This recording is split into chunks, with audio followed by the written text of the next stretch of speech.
Hello साथियों, आज हमारा टॉपिक है अक्षांश और देशांतर रेखाएं। आज हम इसको क्या करेंगे, 3D स्ट्रक्चर के माध्यम से समझेंगे, जिससे कि आपको बड़ी आसानी से पूरा का पूरा टॉपिक समझ में आएगा। चलिए हम चलते हैं अपने टॉपिक की ओर।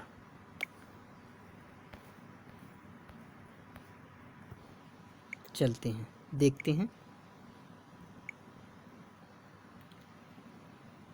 ये हमारी क्या है, पृथ्वी। पृथ्वी की जो बीच से रेखा जाती है इसे बोलते हैं 0 डिग्री भूमध्य रेखा। इसके ऊपर एक रेखा जाती है, इसको बोलते हैं 23.5 डिग्री कर्क रेखा। एक जस्ट इसके ऊपर जाती है 66.5 डिग्री आर्कटिक रेखा। ऐसे ही नीचे रेखा जाती है 23.5 डिग्री मकर रेखा। जस्ट इसके एक नीचे जाती है 66.5 डिग्री अंटार्कटिका रेखा। अब यहाँ पे दो पोल्स होते हैं, यहाँ पर दो पोल्स होते हैं, अक्षांश ना होके दो पोल्स होते हैं। 90 degree north poles, 90 degree south poles. चलिए हम देखते हैं अब सूर्य की स्थिति। सूर्य जब यहाँ होता है, ये हैं हमारे सूर्य देवता। अब इनका प्रकाश क्या होता है, 3 मुख्य अक्षांशों के लंबवत पड़ता है। देखते हैं पहले क्या है, पहले पड़ता है भूमध्य रेखा पर, फिर कर्क रेखा पर और फिर मकर रेखा पर। अब जब ये भूमध्य रेखा पर पड़ता है तो ये 2 डेट को पड़ता है। एक 21 मार्च को लंबवत चमकती हैं किरणें और 23 सितंबर को। और ऐसे कर्क रेखा पर सूर्य चमकता है लंबवत 21 जून को। और ऐसे ठीक 6 महीने बाद, इसके ठीक 6 महीने बाद दक्षिणी गोलार्ध में सूर्य चमकता है 22 दिसंबर को, ठीक 6 महीने बाद। और जब ये सूर्य की किरणें कर्क रेखा पर लंबवत चमकती हैं तो उसे कर्क संक्रांति के नाम से जाना जाता है, तथा जब सूर्य की किरणें मकर रेखा पर लंबवत चमकती हैं तो उसे मकर संक्रांति के नाम से जाना जाता है। और इस पूरी घटना को विषुव या विषुवत कहा जाता है। इसीलिए भूमध्य रेखा का एक अन्य नाम विषुवत रेखा भी है। चलिए हम आगे चलते हैं। इसमें हम एक पॉइंट और देख लेते हैं। यहाँ पे हमारे 3 अनुसंधान केंद्र बने हैं। पहला है भारतीय, दूसरा है दक्षिणी गंगोत्री और तीसरा है मैत्री। दक्षिण में, दक्षिणी गोलार्ध में, और उत्तरी गोलार्ध में एक बना हुआ है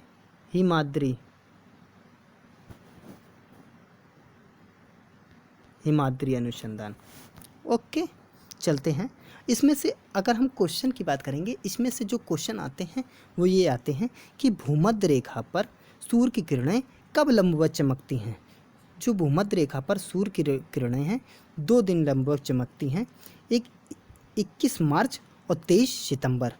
कहा जाता है दोनों गोलार्धों में दिन और रात की अवधि कब बराबर होती है। तो आप ही सोचिए, जब भूमध्य रेखा पर चमकेगी कोई चीज़ तो दोनों गोलार्धों में बराबर बराबर प्रकाश जाएगा।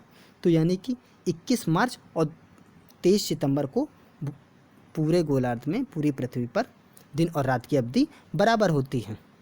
ऐसे पूछा जाता है उत्तरी गोलार्ध में बड़ा दिन कब होता है। तो उत्तरी गोलार्ध में बड़ा दिन होता है 21 जून को, जो हमारा आने वाला है। इसीलिए इस दिन योग दिवस मनाया जाता है। पूछा जाता है दक्षिणी गोलार्ध में बड़ा दिन कब मनाया जाता है, तो 22 दिसंबर को बड़ा दिन दक्षिणी गोलार्ध में मनाया जाता है। ओके, चलते हैं हम आगे।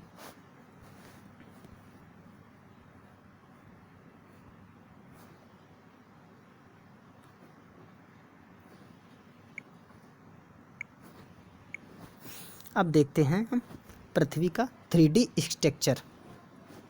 अब ये पृथ्वी का केंद्र है। पृथ्वी के केंद्र के समानांतर, पृथ्वी के केंद्र के समानांतर पृथ्वी की सतह पर खींची गई रेखाओं को, पृथ्वी की सतह पर खींची गई ये जो रेखाएं हैं इनको अक्षांश रेखाएं कहते हैं। ये अक्षांश रेखा को काम क्या है? अगर अक्षांश रेखा को काम की बात करेंगे तो ये क्या करती हैं, प्रत्येक स्थान की स्थिति में पता लगाती हैं, प्रत्येक स्थान की स्थिति में पता लगाती हैं, वहाँ के टेम्परेचर में पता लगाती हैं, तापमान में पता लगाती हैं और वहाँ की जलवायु में पता लगाती हैं। ओके, और ये क्या है, अगर सबसे बड़ी अक्षांश रेखा की बात करेंगे, सबसे बड़ी अक्षांश रेखा की बात करेंगे तो ये विषुवत रेखा होती है, जो 0 डिग्री अक्षांश कहते हैं जिसको। ये सबसे बड़ी अक्षांश रेखा होती है 0 डिग्री। इसको ग्रेटेस्ट वृत्त भी बोलते हैं, ग्रेटेस्ट सर्किल भी बोलते हैं, क्योंकि ये बड़ा सर्किल होता है, सबसे बड़ा। और जैसे पृथ्वी के ऊपर जाते हैं तो सर्किल की संख्या छोटी होती जाती है, आप देख सकते हैं। और सबसे छोटा सर्किल की अगर बात करेंगे तो ये हो जाएगा 89। सबसे छोटी अक्षांश रेखा की बात करेंगे 89 डिग्री अक्षांश को सबसे छोटी अक्षांश रेखा कहते हैं, क्योंकि जब 90 डिग्री पे जाते हैं, जब 90 डिग्री पे जाते हैं तो ये एक अक्षांश ना होकर एक पॉइंट होता है, अक्षांश रेखा ना होकर एक बिंदु होता है, जिससे कि इसको अक्षांश रेखा नहीं काउंट किया जाता है। ओके, चलते हैं हम आगे। अब ये एक चित्र देख सकते हैं, जैसा कि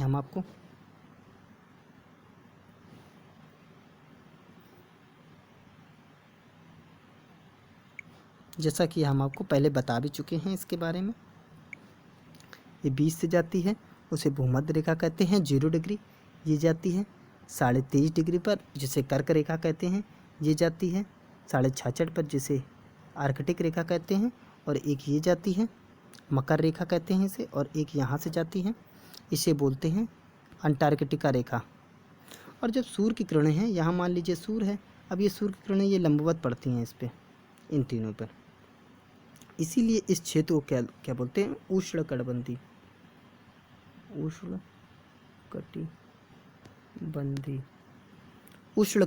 बोलते हैं। ओके, चलते हैं हम आगे। इस चित्र में हम देख सकते हैं, अब ये क्या है, ये जो चित्र में दिखाया गया है इसमें पृथ्वी 23.5 डिग्री झुकी हुई है। 23.5 डिग्री झुकी होने के कारण दिन और रात की घटना होती है जब पृथ्वी अपनी दैनिक गति करती है। दैनिक गति क्या, पृथ्वी अपने अक्ष पर जब घूमती है तो एक दिन में 24 घंटे होते हैं। 24 घंटे में जब वो आधा घूमती है यानी कि 12 घंटे, तो ये क्या होता है, यहाँ पर रात होती है, क्योंकि सूर्य की किरणें नहीं पहुँच पाती 23.5 डिग्री झुकी होने के कारण। और यहाँ पे सूर्य की किरणें जब ये पहुँचती हैं, ये सूर्य की किरणें जब यहाँ पे पहुँचती हैं तो यहाँ पर दिन होता है 12 घंटे का दिन। इसीलिए पृथ्वी पर दिन और रात की घटनाएं होती हैं 23.5 डिग्री पृथ्वी के झुके होने के कारण। ओके, चलते हैं आगे, देखते हैं। एक ये स्ट्रक्चर देख सकते हैं हम, ये देखिए भूमध्य रेखा विषुवत रेखा है, ये 0 डिग्री, ऐसे ये रेखाएं गई हैं सब। और पृथ्वी को अगर हम बीच से काट दें तो ये जो अक्षांश रेखा हैं उनकी स्थिति ये हो जाएगी। देखिए आप देख सकते हैं पूरी पृथ्वी के केंद्र से ये खींची गई हैं रेखाएं। ये उधर हो जाएगा उत्तरी ध्रुव और नीचे हो जाएगा दक्षिणी ध्रुव। अब ये बीच में ये जो विषुवत रेखा है ये क्या करती है, 2 बराबर भागों में पृथ्वी को बांटती है, 2 बराबर भागों में। ये है दक्षिणी गोलार्ध, नीचे ऊपर है उत्तरी गोलार्ध। ओके,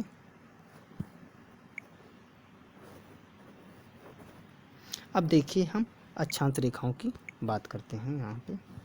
चलिए, अक्षांश रेखाएं, आज हम अक्षांश रेखाओं को पढ़ेंगे और कल देशांतर रेखाओं को। अक्षांश रेखाएं लैटिट्यूड रेखाएं विषुवत रेखा के समांतर, ये मान लीजिए ये है पृथ्वी और ये है विषुवत रेखा, इसके समांतर ग्लोब पर पूरब से पश्चिम, विषुवत रेखा के समांतर ग्लोब पर पूरब से पश्चिम खींची गई रेखाओं को अक्षांश रेखा कहते हैं। जो पूरब से पश्चिम ये रेखाएं खींची जाती हैं, इन रेखाओं को अक्षांश रेखाएं कहते हैं। ओके, चलते हैं हम और पॉइंट देख लेते हैं इसके।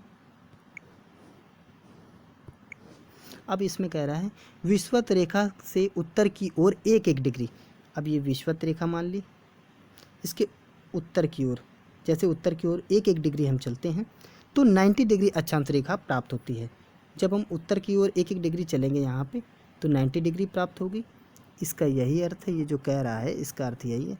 और ठीक उसी प्रकार विषुवत रेखा के दक्षिण में, अब विषुवत रेखा के जब हम, ये है दक्षिण भाग, साउथ वाला है, तो जब हम 1-1 डिग्री चलेंगे तो 90 डिग्री अक्षांश प्राप्त होगा। ओके। और इसमें कह रहा है अब इसी प्रकार, कह रहा है इसी प्रकार कुल अक्षांशों की संख्या, ये यहाँ पे गलत दिया हुआ है, 179 हो जाती है। इसी प्रकार कुल अक्षांशों की संख्या 179 हो जाती है, की संख्या 179 हो जाती है। विषुवत वृत्त या भूमध्य रेखा भी एक अक्षांश रेखा ही है। अब ये कह रहा है मतलब जो बीच की भूमध्य रेखा है जिसको 0 डिग्री कहा है, ये भी एक अक्षांश रेखा है, काउंट की जाती है, इसलिए ये रेखाओं की संख्या 181 हो जाती है। ओके, ये तो समझ में आ गया। अभी इसका कॉन्सेप्ट हम आपको बताते हैं। चलिए हम इसका कॉन्सेप्ट आपको बताते हैं।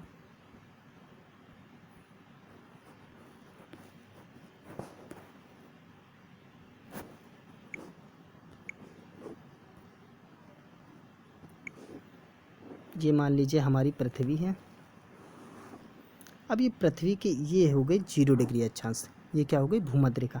अब जैसे जैसे हम इधर चलेंगे 1 डिग्री बनेंगे, 1 डिग्री चलेंगे, 2 डिग्री चलेंगे, फिर डायरेक्ट हम 90 डिग्री चल जाएंगे, यहाँ पोल्स पे पहुँच जाएंगे। 90 डिग्री इधर और 90 डिग्री ऐसे इधर चलेंगे। जब 90 डिग्री ऊपर चले प्लस 90 डिग्री नीचे और प्लस 1 जो 0 डिग्री है, तो टोटल अगर अक्षांश की बात करेंगे तो हमारे 181 हो जाएंगे, 181। और अक्षांश रेखाओं की अगर हम बात करते हैं, अगर अक्षांश रेखाओं की बात करेंगे हम तो 90 ऊपर और 90 नीचे और एक विषुवत, ये हो गए टोटल 181। और इसमें 181, इसमें अगर 2 घटा देंगे तो 179 हो जाएंगी। क्योंकि ये रेखा जब हम खींचते रहते हैं तो ये एक जगह ऐसा आता है कि रेखा ना होकर एक बिंदु होते हैं, तो ये 90 डिग्री साउथ और 90 डिग्री नॉर्थ, इनको माइनस कर दिया जाता है। तो कुल अक्षांश रेखाओं की संख्या अगर करेंगे तो 179, और अगर कुल अक्षांश की बात करेंगे तो 181 है।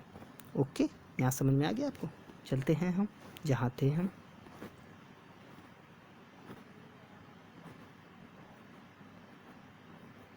ओके, अब इसमें कह रहा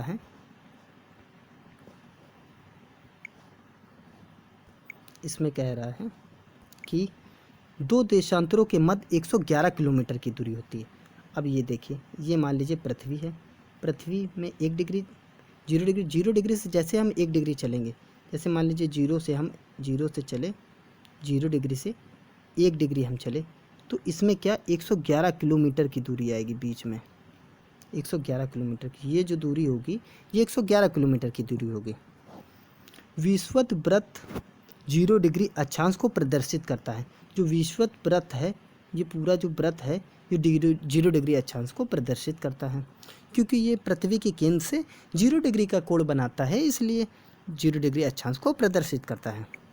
अब भूमध्य रेखा की बात करेंगे, यानी कि इक्वेटर की बात करेंगे हम।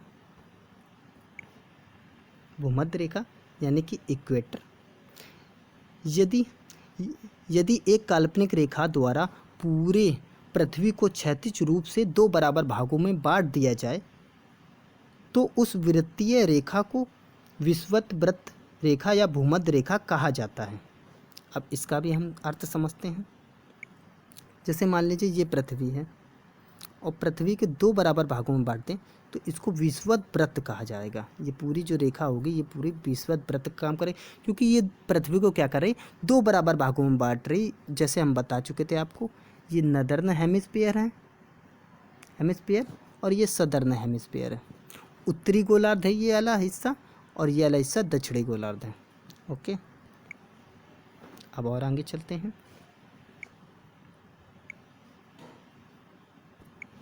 इसी प्रकार भूमध्य रेखा से पृथ्वी दो बराबर भागों में उत्तरी गोलार्ध तथा दक्षिणी गोलार्ध में विभाजित करती है। भूमध्य रेखा के ऊपरी भाग को उत्तरी गोलार्ध, जैसे कि हमने आपको बताया था, भूमध्य रेखा के ऊपरी भाग को उत्तरी गोलार्ध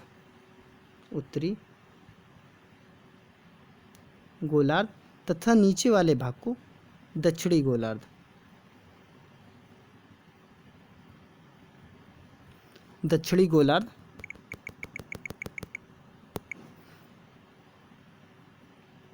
दक्षिणी गोलार्ध में विभाजित किया जाता है। ओके,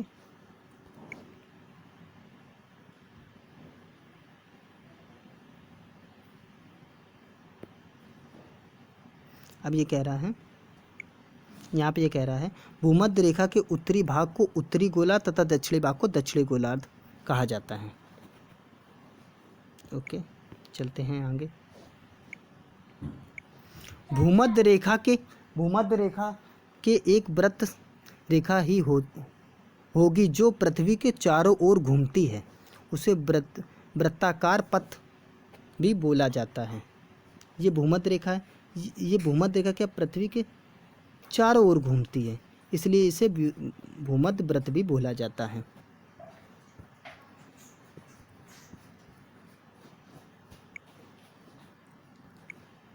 चलिए और देखते हैं। विषुवत वृत्त या भूमध्य रेखा को 0 डिग्री माना गया है क्योंकि यह मध्य में है। पृथ्वी के सबसे ऊपरी बिंदु को उत्तरी ध्रुव तथा दक्षिणी बिंदु को दक्षिणी ध्रुव कहते हैं। ओके,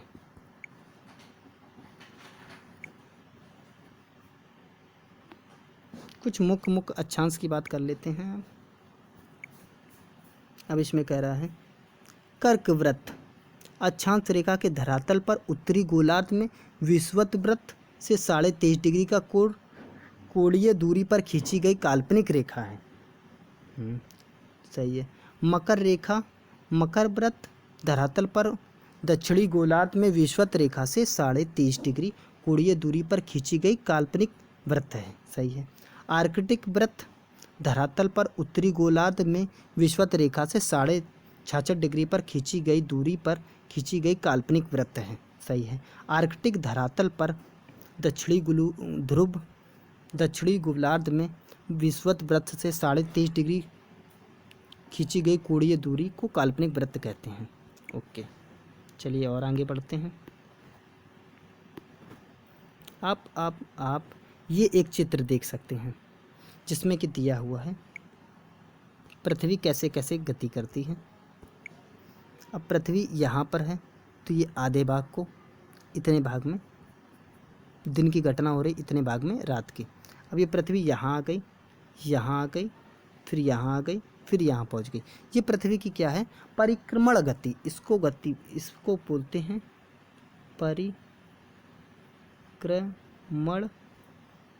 गति। ये पृथ्वी की क्या है? परिक्रमण गति है। चलिए और समझते हैं। अब ये देख लेते हैं हम यहाँ पे क्या कहना चाह रहा है। अन्य महत्वपूर्ण तथ्य। अब ये कटिबंध ट्रॉपिक्स दो अक्षांश रेखाएं, 2 लैटिट्यूड लाइन के बीच के क्षेत्र को कटिबंध कहते हैं। ये मान लीजिए पृथ्वी है, ये पृथ्वी की अक्षांश रेखाएं, इसके बीच वाले क्षेत्र को कटिबंध कहते हैं और इनके जो बीच की दूरी है 111 किलोमीटर होती है। Okay,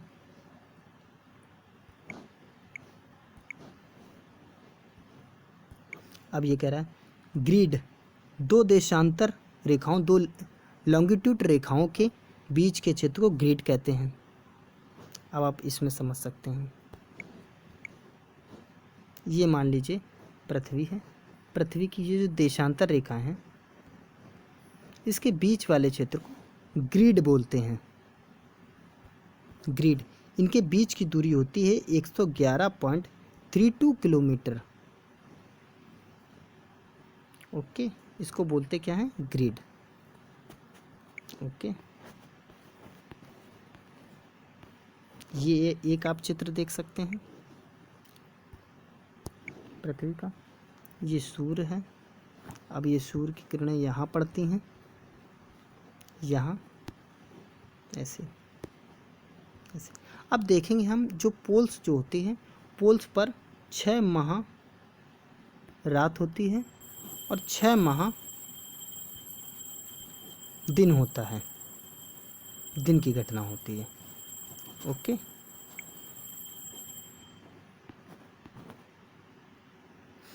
okay.